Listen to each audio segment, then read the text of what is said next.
You are listening to the regular version of Sexy Marriage Radio. smrnation.com.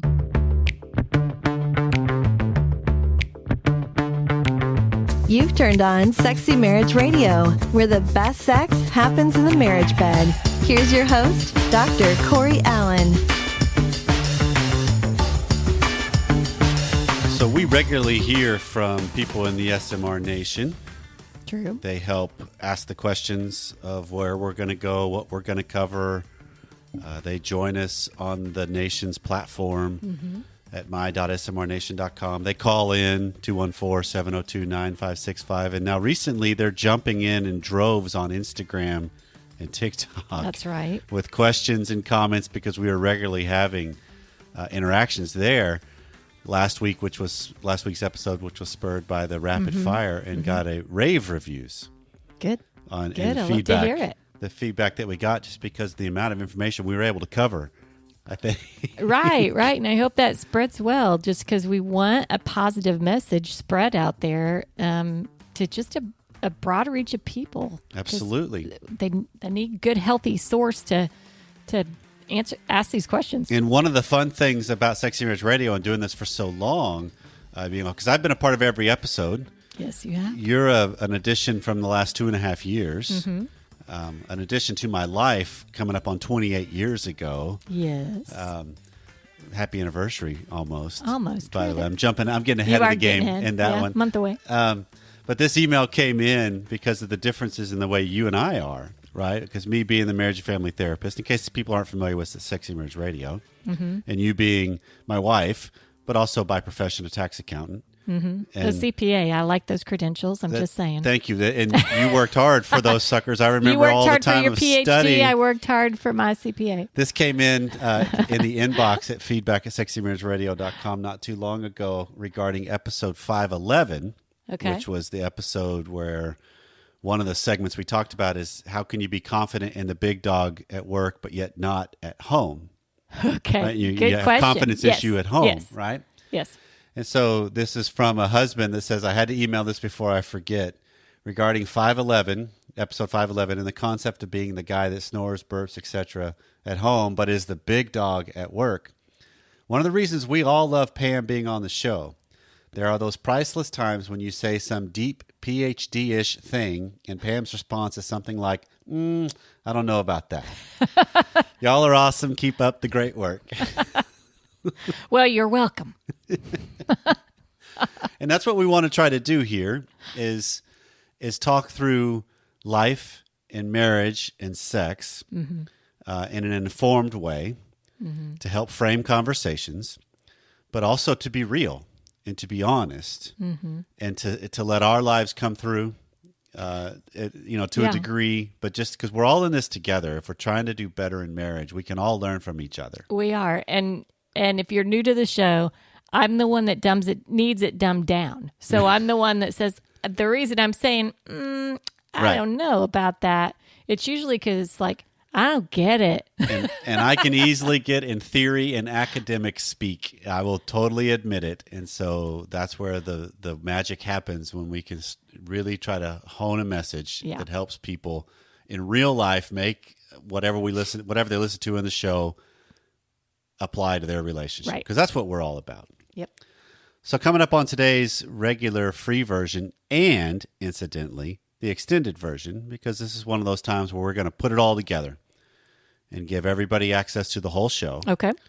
Because we got a guest that's worth listening to.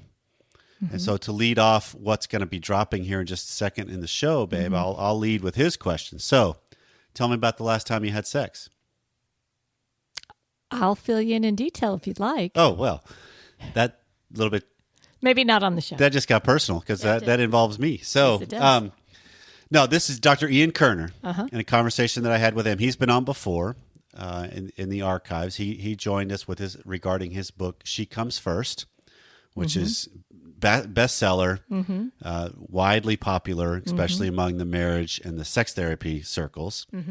He's got a new book that just came out last week called So Tell Me About the Last Time You Had Sex. And it's basically his journey of creating and investigating sex scripts that couples have in their relationship. And this is the leading question he has when he works with couples.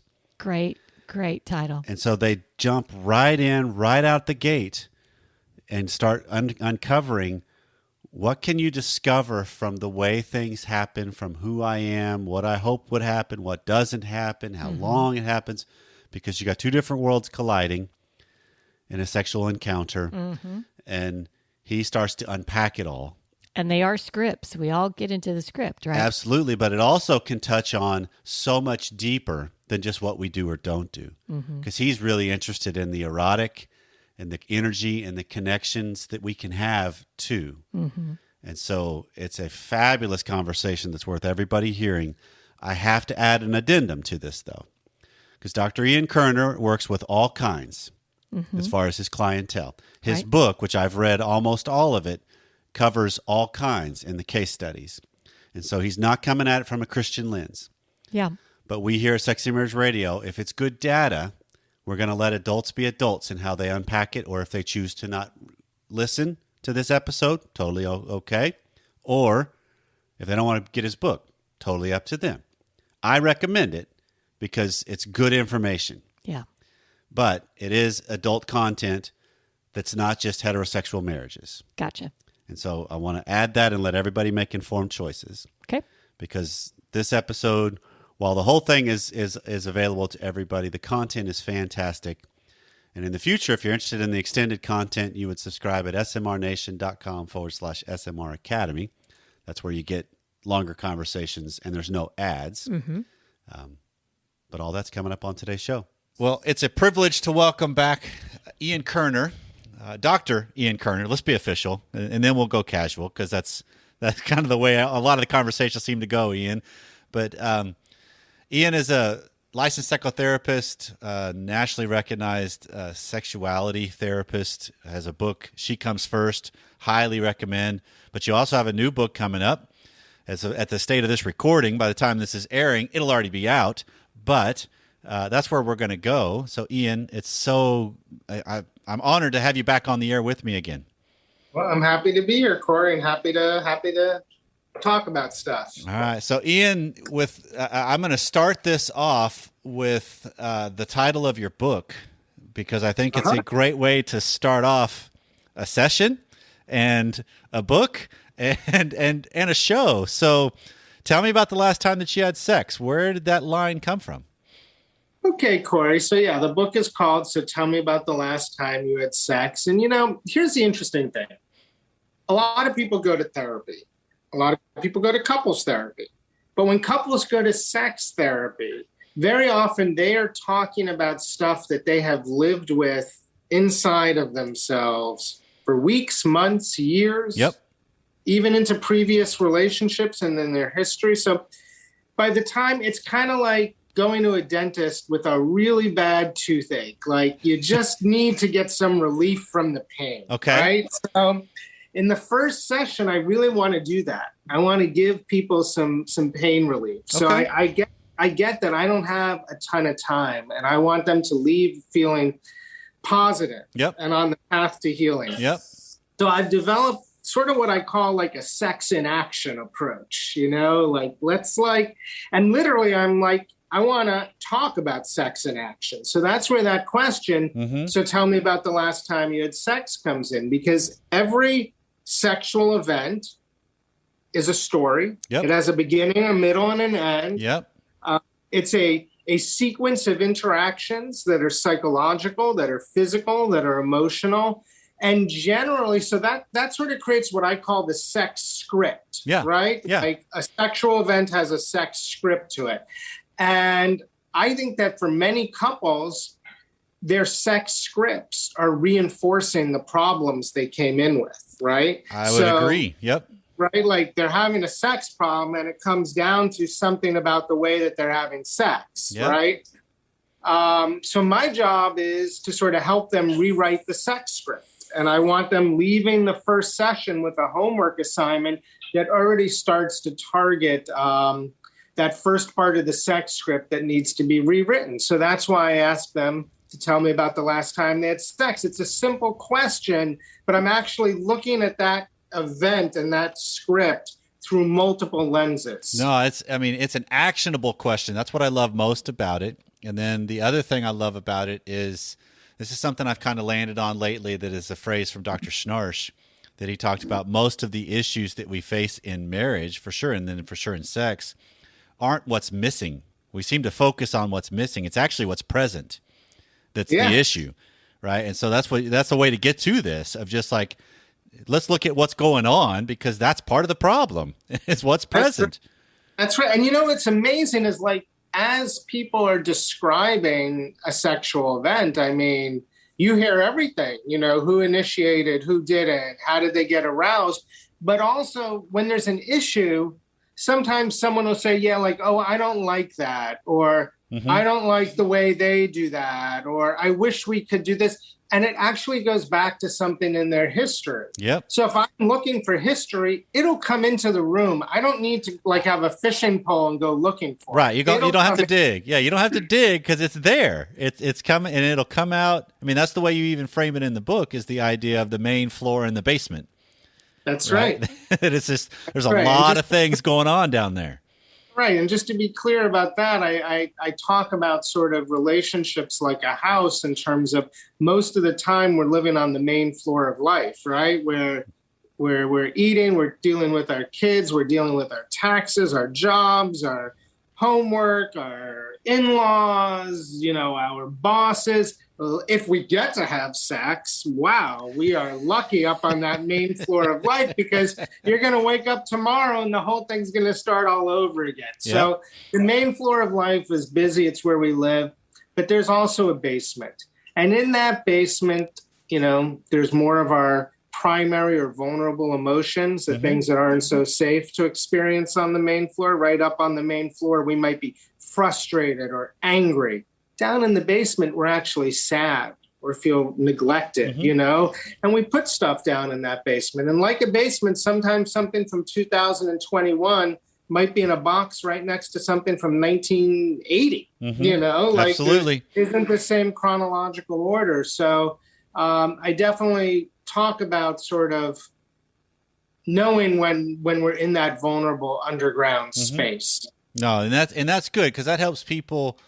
If you're dealing with something that's a repetitive, long-term kind of a thing like you're describing, that's handled differently than frustration, right? Because if I'm frustrated about something, then I'm supposed to tell my partner what I'm frustrated about, and they fix it, which that's a whole nother thing in and of itself. Absolutely. But I'm curious, because let's go back to the idea of the scripts, because we've talked about here on Sexy Marriage Radio over the years.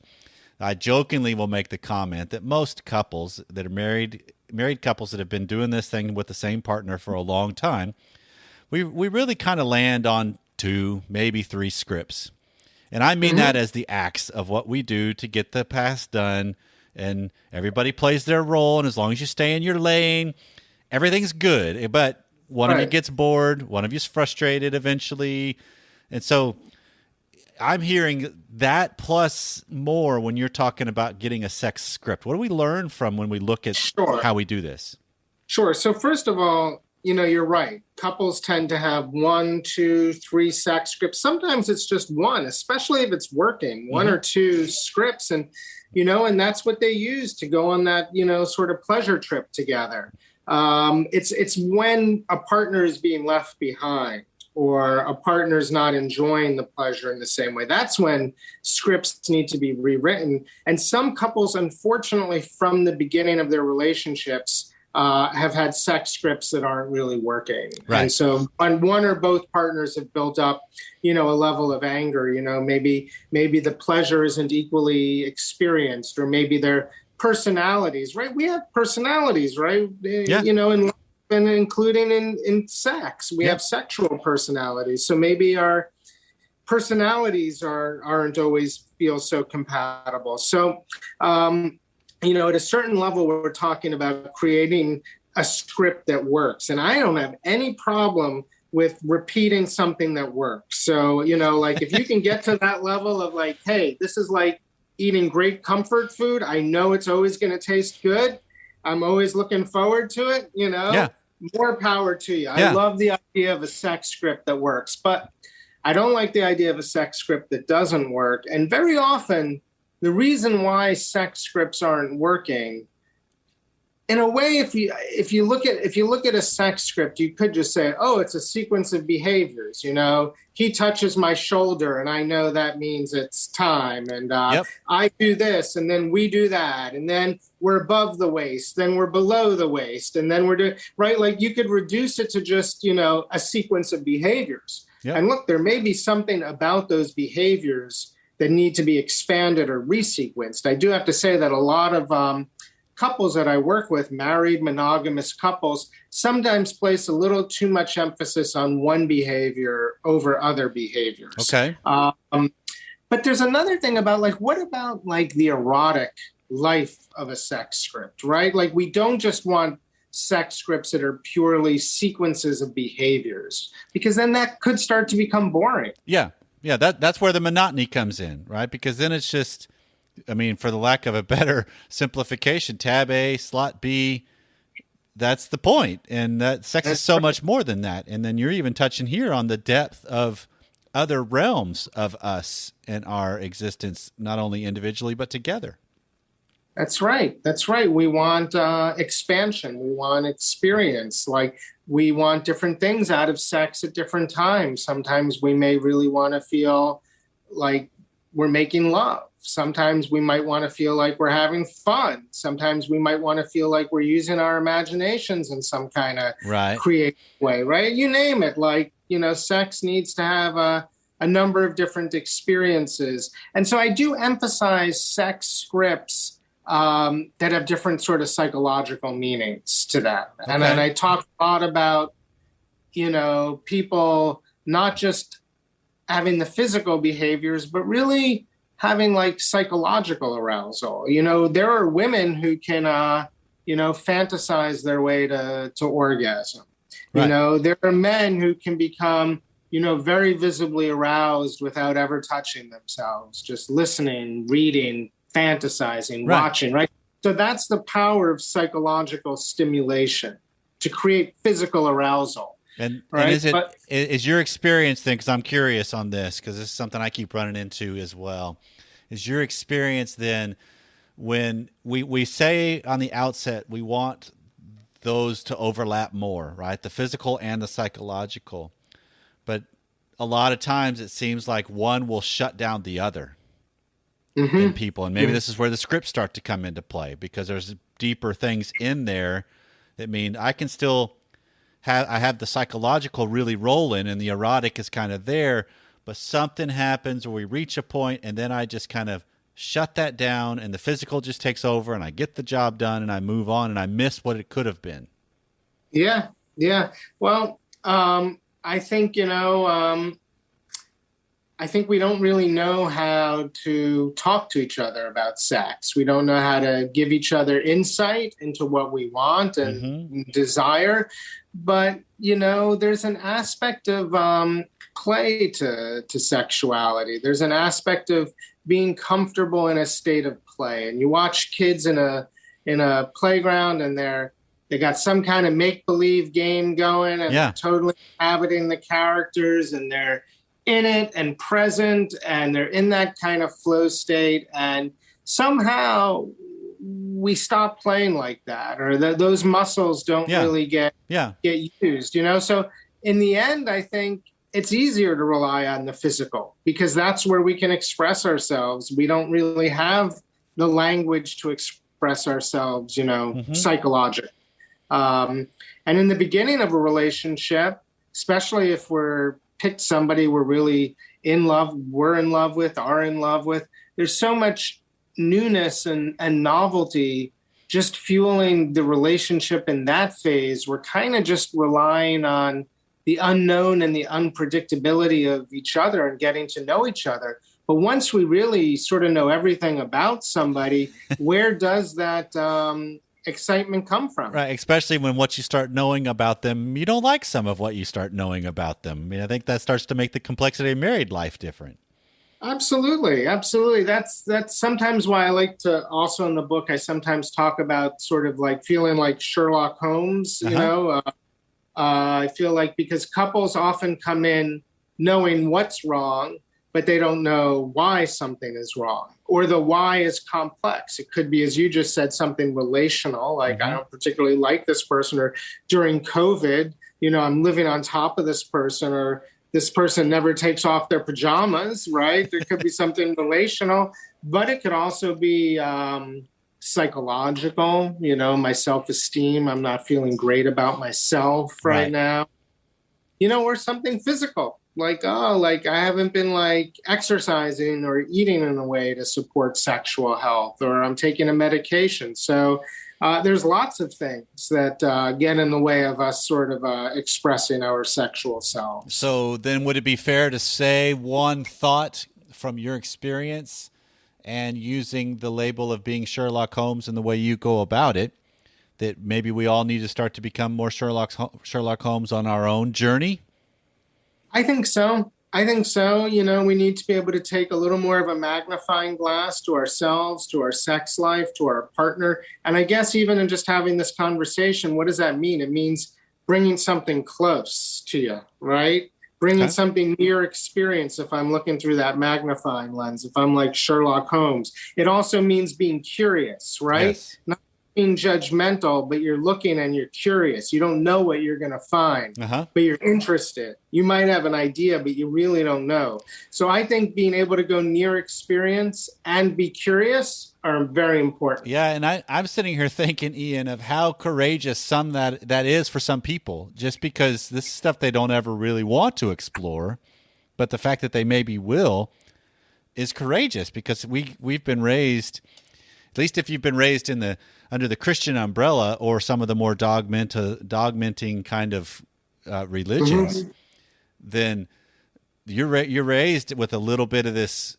There's just a weight of what sex and sexuality is, right? There's just this shame or whatever it is, whether it's labeled cleanly or not. There's just this darkness or unknown that I think can make it where I don't know if I want to go explore that, even though it's an absolutely great aspect of our life to explore.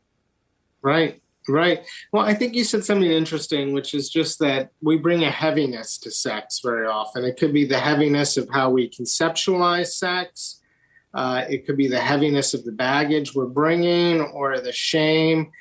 But, we need to unburden ourselves sometimes of that heaviness. Look, a little heaviness is good, right? Taking things seriously. Absolutely.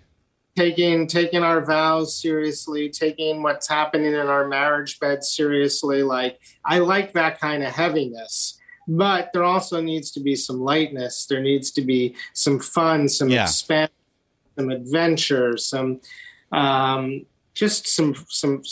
lightness, So what do you do then, as far as for the listeners of SMR today? What do you say to the ones that are caught in this dilemma of, I want to bring the lightness to this, I want to bring the fun and the adventure and the curiosity to it, but I'm married to someone that just won't.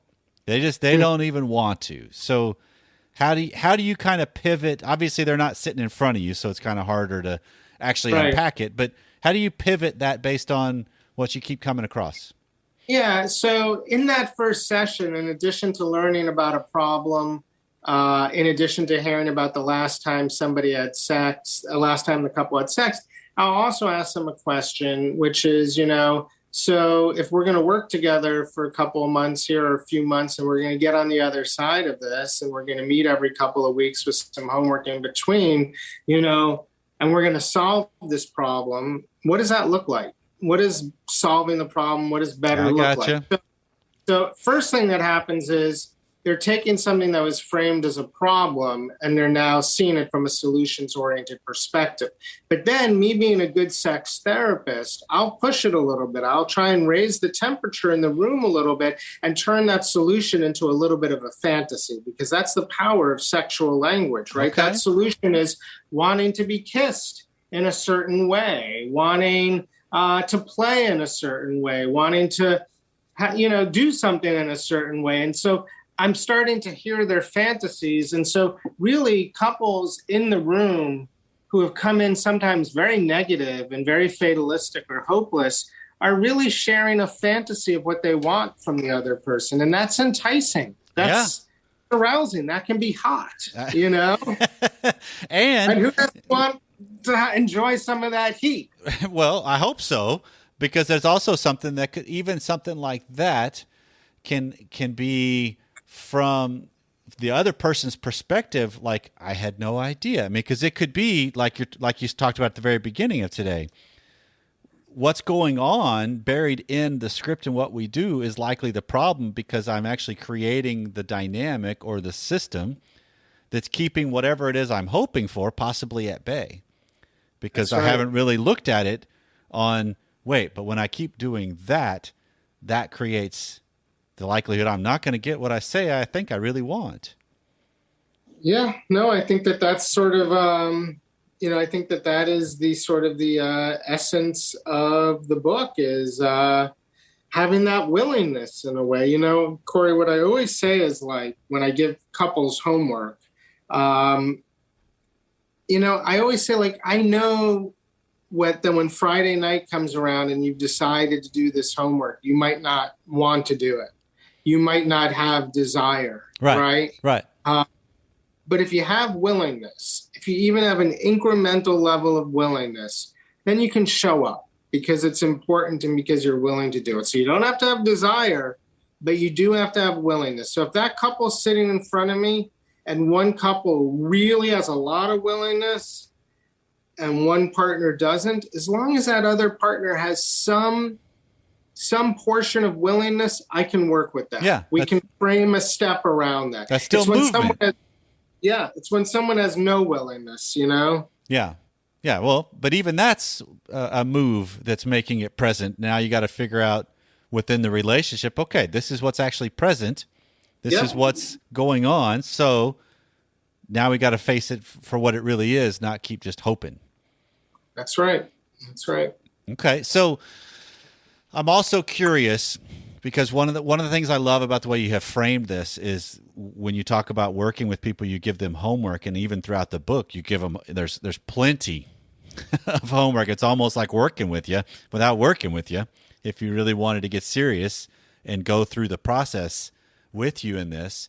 But you even get into some of Emily Nagoski's spontaneous and responsive work, the accelerators and brakes. That's who at least I attribute a lot of that, and she's been on the show in the past. Emily is great. Emily has written probably the best book that sums up a lot of science, and she takes that science to really interesting places. But we all, from myself to Emily to anybody, stand on the shoulders of a lot of great researchers and theorists and therapists. Oh, absolutely, and I'm all for giving credit where it all needs to go.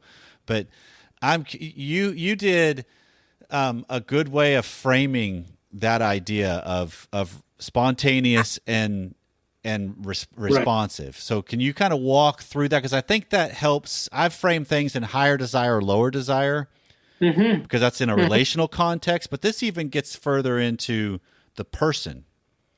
Right. So I really look at, in a sex script, things have to get going for there to even be a sex script, right? So initiation and desire are the first phase of a sex script. Okay. So, what do we have to do to get both of these people moving? And so I talk more about creating a shared desire framework, for couples to occupy.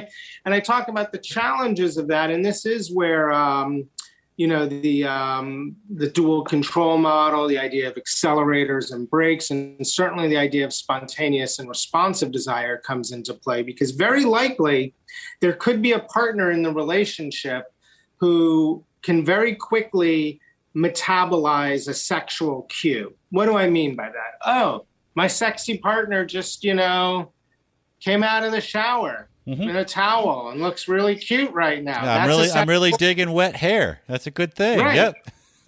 That's a cue. And I might have the kind of metabolism that makes me hungry. Yep. I want that. I want more of that. I feel it physically. That's really spontaneous desire, right? When we can metabolize a sexual cue very quickly, something visual, something we smell. A lot of women tell me the scent of their partner can really be the cue that they most metabolize, right? The problem is that partner who can metabolize a single sexual cue very quickly might be with a partner who does not. Right. That partner might need a whole cascade of sexual cues. That partner's desire might be less resistant to environmental stressors, right? Like that guy or that woman is looking at their partner coming out of the shower. Like there may be a whole lot of stress happening at home. Yeah. But they see that person coming out of the shower and they can cut through all that stress and find desire. Well, not everyone can do that. Right. And so that's where we get into the difference between spontaneous and responsive. You know, I sometimes liken it to like going to an amusement park and one partner has a fast pass. They can get right on the ride and go, right? Okay, like that works. They skip the line, they get on that coaster and they're off and having some fun. Right. But you're with somebody who just doesn't happen to have the fast pass. Right. What are you going to do? Go on by yourself? Or are you going to go wait online with that partner who may not even want to wait online? They may not even want to wait online. They may be going on the line because they know that you want to go on the ride. You're the one that wants to ride the ride. Yep. Right. So now we got to make sort of waiting on the line a very pleasurable, nice way of getting us onto the ride, right? Like we gotta, so that's sort of how I compare. And so the challenge, Corey, is that most couples do not share the same desire framework, right? Like if I'm a spontaneous person and my wife is also spontaneous, then we both have a fast pass and we're going to get right on and we're probably going to, we might not have the best sex ever, but we probably don't have a problem getting going, right? Right. Right. If I'm in a responsive desire framework and I'm very like prone to vulnerable to stressors and my partner also is in a responsive desire framework, well, we might not have sex much at all. We might lose that sexual connection that maybe was once there, and that's not good either. Most of the time, though, one partner is in that spontaneous sort of fast pass framework. Yep. And the other partner's in the responsive kind of wait online framework. Right. And they see the world differently. That's the big thing, is that they see the world differently. And yet we constantly seem to get caught in this, but you should have a fast pass just like me. I don't understand. What's the problem? There's something wrong with you. That's right. The fast pass is the way the media depicts sex, right? Two people see each other across the room. Next thing you know, they're grabbing at each other's clothes, right? So the person who has to wait online, who has responsive desire, you know, may start to feel a little broken, right? The person who has the fast pass might be saying, what's wrong? You used to be interested in that ride. What's happening? Now, maybe it's a problem with the sex script. If the ride isn't fun, you don't want to go on. I was just thinking that, because that's where sometimes you got to think about the fact that the person with the fast pass is always jumping the line to get on the ride. That's really not a lot of fun. That's right. And that's a better question to ask then of, is what you're after really worth wanting too? I think that's the biggest thing, is you want sex scripts that lead to events, sexual events that motivate you to want to have more. And then that brings in what I sort of call the erotic thread, which is like letting your sexual selves reveal themselves without having to have sex. You know, like, why can't we just have a little bit of sexual energy in our lives, a little bit of eroticism, you know? And so when we have working sex scripts, when we respect each other's desire frameworks, where we get on the ride at the same pace and we stay on that ride together and move through pleasure and we stay connected afterwards, you know, study after study shows that couples who have good, healthy sex have higher levels of relationship positivity overall than couples who do not. So, you know, then we maintain that connection throughout our lives. Well, man, I love the framework that you're talking about in this book and then in our conversation, because I think that's the biggest thing I want to do here with Sexy Marriage Radio is constantly help couples frame conversations and aspects of their relationship better, because it seems like when we can have a cleaner view of what's going on, I have a chance to be more empowered to address whatever it is that's going on. So, man, Ian, this is great. How can people find more about you and the book and just everything you got going on? Thank you, Corey. I think the best way is just through my website, iankerner.com. Mm-hmm. There's a link to buy the book. It links to a number of different bookstores. There's a lot of information on my website. I'll be doing different presentations and whatnot. So, Zoom-based stuff so people can, find me there and, and on podcasts like yours. Perfect. Well, Ian, all the best on this work. I know that She Comes First was a tremendous help to a lot of people. I constantly hear about it from the SMR Nation that'll every so often just be talked about that. Hey, that's a book you got to check out if you haven't already. So I hope this one's just as beneficial across the board for you and for everyone else. Thank you. I appreciate it, and I appreciate all the good work you do. Well, thank you, sir. So there are some people in the field of sex therapy and marriage therapy and how those overlap specifically too, that really bring it. Yeah. That are really good at what they do. And Ian's in there for sure. Yeah. Just because you talk about a guy that's willing to go, just jump right in with both feet. Right. Because on the professional side of things, there's a lot of people that they want to do marriage work in my field. Yep. But they don't ever talk about the sex side of it. Right.